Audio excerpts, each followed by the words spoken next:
ایک مرتبہ حضرت ابراہیم علیہ السلام اپنی بکریوں کا ریوڑ چرا رہے تھے کہ ایک آدمی قریب سے گزرا۔ گزرتے ہوئے اس نے اللہ تعالیٰ کی شان میں یہ الفاظ ذرا بلند آواز سے کہے، پاک ہے وہ زمین کی بادشاہی اور آسمان کی بادشاہی والا، پاک ہے وہ عزت، بزرگی، ہیبت اور قدرت والا، اور بڑائی وہ دبدبے والا ہے۔ حضرت ابراہیم علیہ السلام نے جب اپنے محبوب حقیقی کی تعریف اتنے پیارے الفاظ میں سنی تو دل مچل اٹھا۔ فرمایا کہ اے بھائی، یہ الفاظ ایک مرتبہ کہہ دینا۔ اس نے کہا کہ مجھے کیا دیں گے؟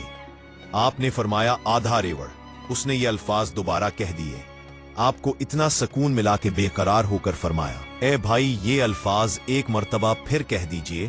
اس نے کہا اب مجھے اس کے بدلے کیا دیں گے؟ فرمایا بقیہ آدھا ریوڑ۔ اس نے یہ الفاظ دوسری مرتبہ کہہ دیے۔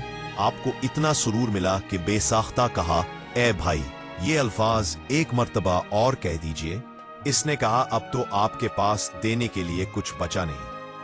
فرمایا اے بھائی، میں تیری بکریاں چرایا کروں گا، تم ایک مرتبہ میرے محبوب رب کی تعریف اور کر دو۔ اس نے کہا حضرت ابراہیم خلیل اللہ، آپ کو مبارک ہو، میں تو فرشتہ ہوں، مجھے اللہ تعالیٰ نے بھیجا ہے کہ جاؤ اور میرا نام لو اور دیکھو کہ میرا پیغمبر میرے نام کے کیا دام لگاتا ہے۔